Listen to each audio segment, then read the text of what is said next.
मेरे मालिक के दोनों बच्चों को बुखार आ गया था। रात काफ़ी हो गई थी। दोनों बच्चों को दवा पिलाते पिलाते एक को दवा पिलाती तो दूसरा रोने लगता। दूसरे को दवा पिलाकर सुला देती तो पहले वाला कोई ना कोई बहाना करके रोने लगता था।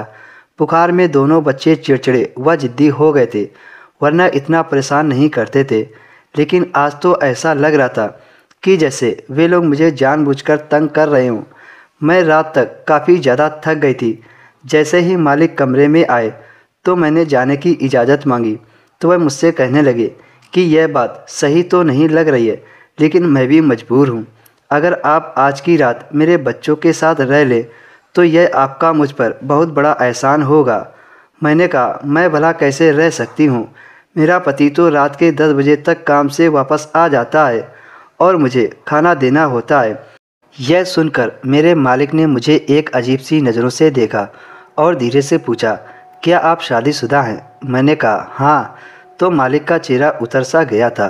फिर अचानक से मालिक ने अपने चेहरे का रूप बदला और कहने लगे, क्या आप अपने पति से कह सकती हैं कि आज की रात वह तुम्हें यहीं रहने दे, क्योंकि मुझे बच्चों को संभालने का इतना आइडिया नहीं है।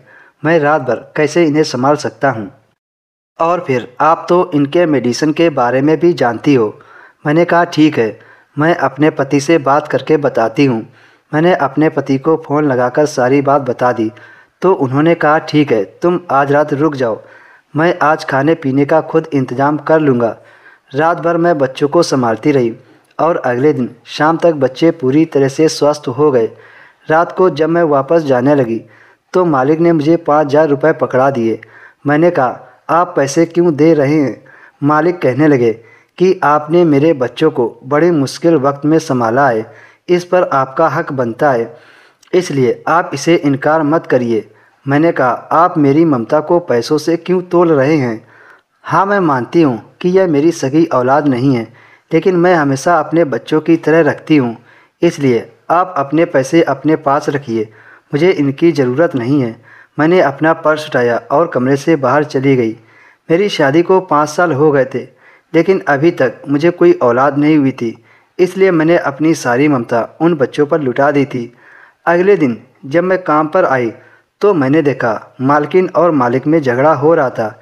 ना जाने किस बात पर उन दोनों की इतनी बहस हो गई थी कि मुझे डर भी महसूस हो रहा था कि कहीं वह दोनों आपस में तलाक ना ले ले, क्योंकि मालिक अपनी पत्नी को यही कह रहे थे कि तुम हर वक्त शॉपिंग करती रहती हो, तुम्हें ज़रा भी बच्चों की फिक्र रहती है, बच्चों को दूसरे कमरे में सुलाकर खुद अलग कमरे में सो जाती हो, तुम्हें ज़रा भी बच्चों की परवाह नहीं है। अगर तुम्हारा यही रवैया रहा तो मैं तुम्हें तलाक दे दूँगा।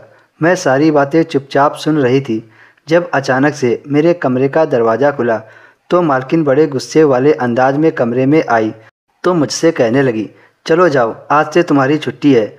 मैं खामोशी से बाहर निकल गई और सीधा अपने घर आ गई। शाम को मालिक ने मुझे फ़ोन किया और कहा, आप तुरंत घर आ जाओ, मुझे तुमसे कुछ ज़रूरी बात करनी है। रात को जब मैं घर पहुंची तो मालिक ने मुझे दोस्तों इसके आगे की कहानी और भी ज़्यादा इंटरेस्टिंग है, तो इसका अगले भाग आपको नेक्स्ट वीडियो में मिलेगा।